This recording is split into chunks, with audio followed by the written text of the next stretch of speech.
जीत नहीं होती।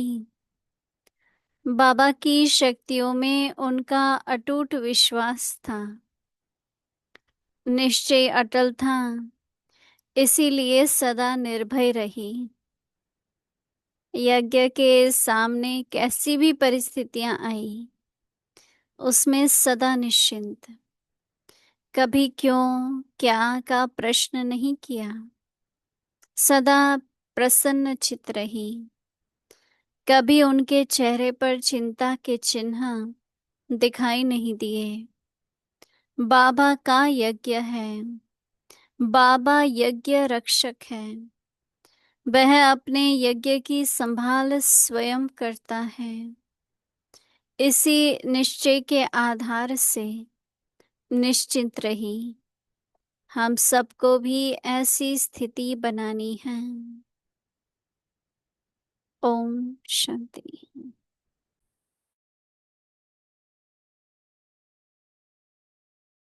अव्यक्त मुरली रिवीजन 1969 से। ज्ञान के रतन और स्नेह के मोती।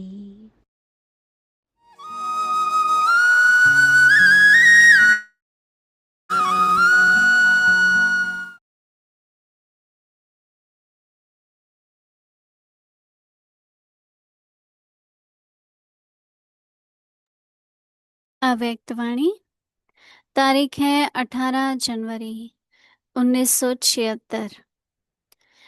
समर्थी दिवस के रूप में स्मृति दिवस।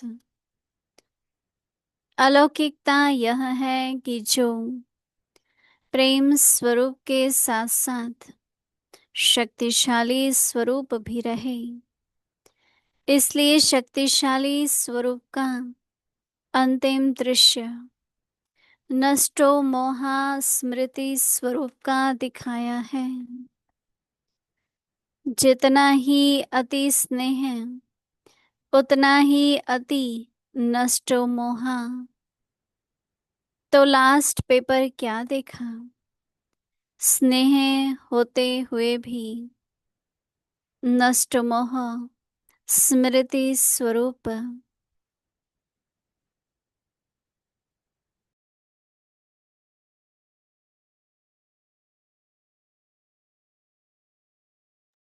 यही लास्ट पेपर यादगार में भी गायन रूप में है।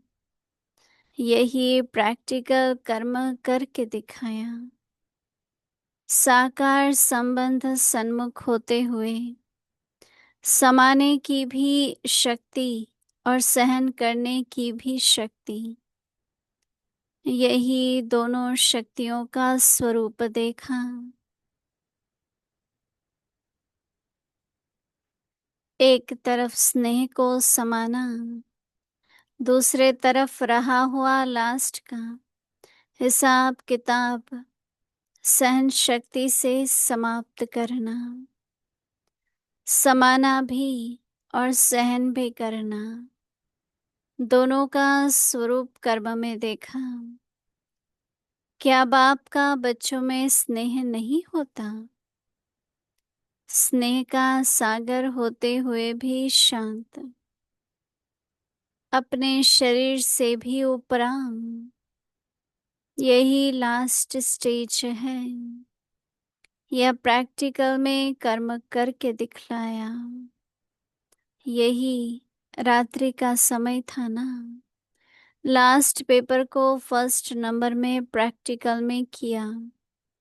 स्वरूप में लाना सहज होता है, लेकिन समाना, इसमें विल पावर चाहिए। सारा पार्ट समाने का देखा। कर्मभोग को भी समाना और स्नेह को भी समाना। यही विल पावर है।